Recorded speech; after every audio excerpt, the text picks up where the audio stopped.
नमस्कार, विशेषमध्ये आपल्या सगळ्यांचं स्वागत। मी प्रसाद काथे। राज्यात बहुमतातलं सरकार सत्तेत आलंय आणि त्यांची सत्ता तसं पाहिलं तर स्थापनही झाली आहे, पण वर्तुळ मात्र अद्याप पूर्ण झालेलं नाही। राज्यात सत्ता स्थापनेचा प्रवास म्हणावा तितका सुरळीत झालेला नाहीये। महायुतीच्या सरकारनं नुकतेच 39 मंत्री आपल्या मंत्रिमंडळामध्ये समाविष्ट केले, त्यांना शपथ दिली। या पद्धतीने कामकाज झालेलं असलं तरीही अद्याप मंत्र्यांना खातीच मिळालेली नाहीयेत। हे बिनखात्याचे मंत्री सभागृहात हजर आहेत, प्रश्नांना उत्तर सुद्धा देत आहेत। मंत्र्यांचा खात्यांसाठीचा आणि त्यात सुद्धा चांगल्या खात्यांसाठीचा संघर्ष सुरू आहे। एका बाजूला हा मंत्र्यांमधला संघर्ष आहे, तर दुसऱ्या बाजूला महायुतीतल्या तीनही राजकीय पक्षांमधला संघर्ष अद्याप कायम आहे। आणि हेच अधोरेखित झालंय ते मंत्रिमंडळाचा विस्तार आणि विस्तारानंतर लांबलेल्या खाते वाटपामुळे। पडद्यामागे काय राजकारण घडतंय याची चर्चा आजच्या विशेषमध्ये।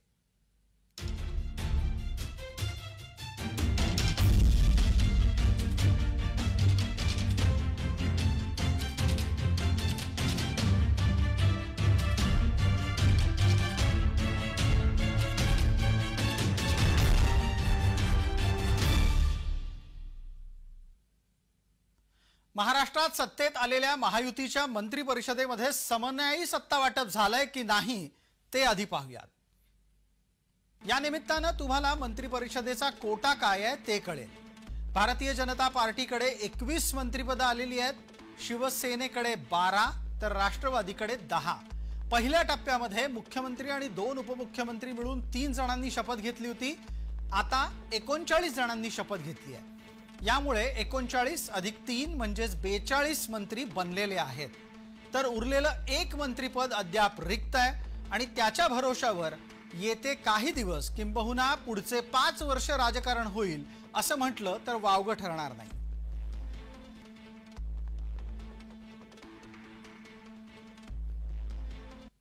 महायुतीमधला स्वतःमधला समन्वय टिकवणं हा एक भाग आहे आणि तो समन्वय टिकत असताना जसं आता कुठल्याही म्हणजे सत्ता संघर्षामध्ये हा एक भाग सर्वात महत्त्वाचा असतो की प्रत्येक नेत्याला सत्ता हवी असते, त्याच्यामुळे त्यांचा अंतर्गत कुठेही खटके उडू नये। ज्या पद्धतीने विधानसभा निवडणुकींच्या वेळा त्यांनी समंजसपणा दाखवला, तर मला वाटते तो समंजसपणा टिकवताना कदाचित त्याच्याच करता मुख्यमंत्री देवेंद्र फडणवीस यांची गटनेता म्हणून निवड झाली असेल, कारण ते समर्थपणे हे सांभाळू शकतात। फडणवीसांनी मंत्री परिषदेचा विस्तार करत असताना ज्या पद्धतीने विभागनिहाय मंत्रिपदं वाटली आहेत ती कशी आहेत ते पहा। या मंत्री परिषदेमध्ये कोकणाला 8 जागा मिळाल्या आहेत, मराठवाड्याला 6 मिळाल्या आहेत, मुंबईला अवघ्या 2, उत्तर महाराष्ट्राला 8 आणि विदर्भाला 8, तर पश्चिम महाराष्ट्राला नेहमीप्रमाणे सर्वाधिक 10 जागा आहेत। हे मंत्रिमंडळ पश्चिम महाराष्ट्राला झुकतं माप देताना दिसतंय। कोकण, उत्तर महाराष्ट्र, विदर्भ हे समान संख्येचे मंत्री घेऊन जात आहेत, तर मराठवाड्याला 6च मंत्रिपद आहेत। मुंबईमध्ये चांगलं यश मिळून सुद्धा मुंबईत अवघी 2 मंत्रिपदं या मंत्री परिषदेत फडणवीसांच्या सरकारात मिळताना दिसत आहेत। दुसऱ्या बाजूला महायुतीच्या मंत्री परिषदेमध्ये सर्वात तरुण आणि सर्वात ज्येष्ठ मंत्री कोण असा प्रश्न उपस्थित झाला, तर त्याचा तपशील आपल्या समोर आहे।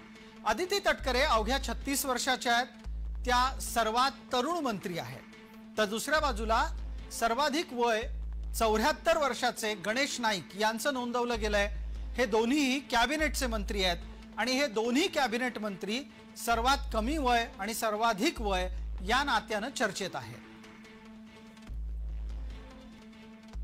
महायुतीच्या सरकारला आता पाहिलं तर राज्यातील जनतेने मोठ्या प्रमाणात बहुमत दिलेलं आहे, त्यामुळं जी राज्य सरकारवर जबाबदारी येते की एवढ्या मोठ्या बहुमतानंतर लोकांच्या आशा अपेक्षा आकांक्षा पूर्ण करणं हे पूर्ण पहिलं त्यांचं लक्ष असेल आणि ते ध्येय असायला पाहिजे। त्यासाठी मला वाटतं की मागच्या काळात जे राज्य सरकार मागच्या 5 वर्षात ज्या गोष्टी घडल्या त्या टाळून एक प्रतिमा सरकारला बनावं लागेल। दुसरं असं की आर्थिक बाबीवर शिस्त आणावी लागेल। एका बाजूला मंत्री परिषद मिळवण्याच्या साठी संघर्ष सुरू आहे, दरम्यान दुसऱ्या बाजूला याच दरम्यान आणि अर्थातच विधिमंडळामध्ये काही हलके फुलके क्षणही पाहायला मिळाले। प्रताप सरनाईक आणि जितेंद्र आव्हाड हे एकेकाळचे मित्र आणि आत्ताचे प्रतिस्पर्धी। नव्या रचनेमध्ये सरनाईक मंत्री झाले आहेत तर आव्हाड विरोधी बाकांवर आहेत। दोघेही नागपुरात आमने सामने आले तेव्हा काय झालं ते पाहूया। काय नेमक्या शुभेच्छा द्याल मंत्री महोदयांना? काय म्हणजे शब्द कमी पडतात ना शुभेच्छा देण्यासाठी, त्याच्यामुळे असं काय म्हणजे काय याआधी तुम्ही खुश होतात की शेजारचे आमचे मुख्यमंत्री आहेत, आता शेजारचे मंत्री सुद्धा झाले? नाही, तुमच्या माहिती करता सांगतो, जितेंद्र आव्हाड आणि माझं राजकीय करिअर सुरुवात झालं। आम्ही विद्यार्थी संघटनेच्या माध्यमातून नंतर युथ काँग्रेसमध्ये गेलो। युथ काँग्रेसचा प्रवास करता करता आमचा 35 वर्षाचा दोघांचा प्रवास आहे आणि या 35 वर्षाच्या प्रवासामध्ये एकच आहे की यश माझ्यापेक्षा आधी याला जास्त प्राप्त झालं, कारण ह्याला आधी कॅबिनेट मंत्रीपद मिळालं, मला नंतर मिळालं। त्यामुळे यश हे फिरत असतं, काल त्याच्याकडे होतं, आज माझ्याकडे, उद्या कदाचित त्याच्याकडे जाईल, कारण हा कोणी कालचक्राचा प्रवास कोणी थांबवू शकत नाही। परंतु ज्यावेळेस याला मंत्रीपद मिळालं त्यावेळेस मी एवढा खुश होतो, आज मला मिळालं म्हणून हा खुश आहे। कुठलं खातं असावं असं वाटतं यांच्याकडे? मी बोलून कशाला घाण करू?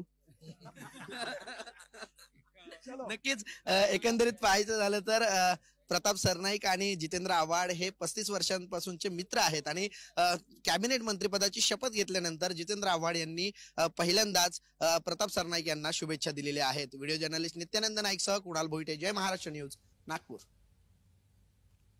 आमचे प्रतिनिधी कुणाल भोईटे यांनी जेव्हा आव्हाडांना विचारलं की सरनाईकांना कोणतं खातं मिळालं पाहिजे तेव्हा दिलेलं उत्तर महत्त्वाचं आहे, कारण झालेला प्रत्येक मंत्री हा अधिकाधिक महत्त्वाचं आणि सर्वाधिक गरजेचं खातंच मिळवण्यासाठी प्रयत्नशील आहे। फडणवीस सरकारच्या मंत्रिमंडळाचा विस्तार झाला असला तरी मंत्री अजूनही खात्याची वाट पाहत आहेत। कारण काय आहेत तेही पाहूयात। कारण अशी आहेत की भारतीय जनता पार्टी, शिवसेना आणि राष्ट्रवादी हे तीनही पक्ष आपापसात सुद्धा काही खात्यांच्यासाठी संघर्ष करतात। गृह, वित्त, ऊर्जा, नगरविकास ही अशी खाती आहेत जी भाजपाला संपूर्णपणे स्वतःकडे ठेवायची आहेत। या उलट शिवसेनेला सुद्धा गृह, नगरविकास, गृहनिर्माण ही 3 खाती पूर्णपणे स्वतःकडे हवी आहेत। या सगळ्या चर्चेच्या दरम्यान अजित पवार हे नेहमी वित्तमंत्री राहिलेत, पर्याय स्वरूप त्यांनाही वित्त मंत्रालय स्वतःकडे हवंय। भारतीय जनता पार्टीच्या ऐवजी उपमुख्यमंत्री पदावर बसल्यानंतर वित्त मंत्रालय गेल्या सरकारप्रमाणेच याही सरकारमध्ये स्वतःकडे असावं असा अजित पवारांचा आग्रह आहे।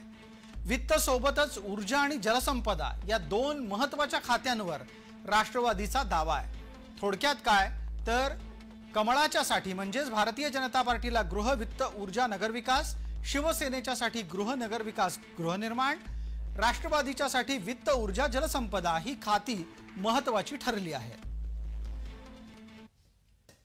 अजून खाते वाटप जे आहे ते जाहीर झालेलं नाही। पहिली गोष्ट, कोणत्या पक्षाला कोणती खाते मिळणार हे अजून जाहीर झालेलं नाही, त्यामुळे आता काहीच सांगता येणार नाही। आज रात्री उशिरापर्यंत ते खाते वाटप जाहीर व्हायची अपेक्षा आहे आणि त्याच्यामध्ये कळेल की कोणाला काय मिळालं ते। एकीकडे महायुतीच्या राजकीय पक्षांमध्ये चढाओढ लागलेली असताना महत्त्वाच्या 10 खात्यांसाठी कोण स्पर्धेत आहे ते पहा। पहिली स्पर्धा स्वाभाविकरित्या चंद्रशेखर बावनकुळे आणि चंद्रकांत पाटील यांच्यात आहे। हे दोघंही भाजपाचे नेते आहेत, तर भाजपातच पंकजा मुंडे आहेत, मात्र त्यांची स्पर्धा चांगल्या खात्यासाठी धनंजय मुंडेंची सुद्धा आहे। दुसऱ्या बाजूला जळगाव मधले हे 2 नेते आहेत, त्यांची परस्परांची स्पर्धा आहे। गिरीश महाजन विरुद्ध गुलाबराव पाटील चांगल्या खात्यांसाठी संघर्ष करताना दिसत आहेत।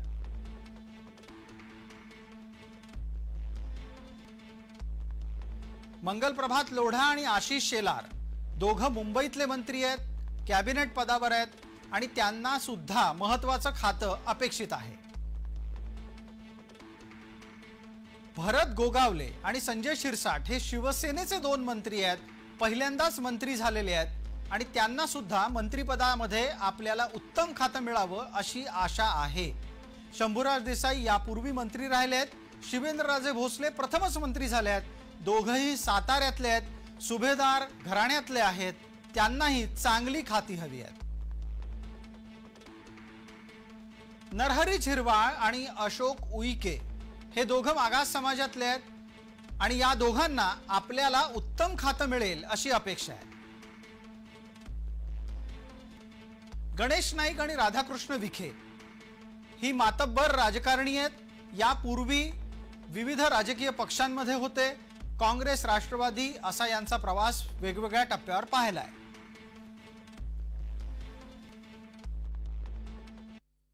फडणवीस यांची काल पहिली कॅबिनेट घेतली, त्यात त्यांनी स्पष्टपणे सांगितले की परफॉर्मन्स बघितला जाईल. तर तो परफॉर्मन्स मागचाही बघितला जाईल आणि आत्ताचा पुढचा जो कोण करू शकेल त्याच्या दृष्टीने ते खाते वाटप दिलं जाईल.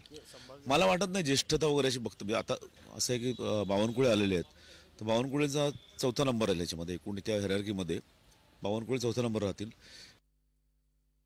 सरकारला प्रचंड बहुमत असल्यामुळे हे सरकार स्थिर आणि 5 वर्ष कार्यकाल पूर्ण करेल अशी परिस्थिती आहे. त्यामुळे आमदारांमध्ये, तिन्ही पक्षाच्या आमदारांमध्ये अत्यंत रस्सीखेच मंत्रिपदावरून होती. आणि आपल्याला पहिल्यांदाच असं दिसेल की महायुतीमध्ये मंत्रिपद न मिळाल्यामुळे जाहीररित्या नाराजी, जाहीररित्या प्रतिक्रिया अशी आजची परिस्थिती सध्या दिसत आहे. त्यामुळं जशी मंत्रिपद मिळवण्यासाठी रस्सीखेच होती तसं चांगलं खातं मिळावं एक त्यासाठीच देखील महायुतीमध्ये 3 पक्षात आणि पुन्हा तिन्ही पक्षातल्या आलेल्या मंत्र्यांमध्ये देखील रस्सीखेच आहे. यात काही लपून राहिलेलं नाही. कॅबिनेटच्या पलीकडे राज्यमंत्र्यांमध्येही महत्त्वाच्या खात्यांसाठी स्पर्धा आहे आणि त्यात सुद्धा महिला आमदारांमध्ये आणि ज्या आता आमदारातून मंत्री झाल्या आहेत त्याही स्पर्धेत आहेत. हे वेगळं सांगायला नको. माधुरी मिसाळ पहिल्यांदाच मंत्रिपदी आल्या आहेत. मेघना बोर्डीकरही तशाच आणि या दोघींमध्ये चांगल्या खात्यासाठी स्पर्धा आहे. योगेश कदम पहिल्यांदाच मंत्री झाले आहेत. वडील एकेकाळी मंत्री राहिलेले होते. इंद्रनील नाईक यांनाही मंत्रिपदाचा लाभ मिळाला आहे. त्यामुळे स्वाभाविक ही 2 मंडळी चांगल्या खात्यासाठी संघर्ष करतील अशी अपेक्षा आहे.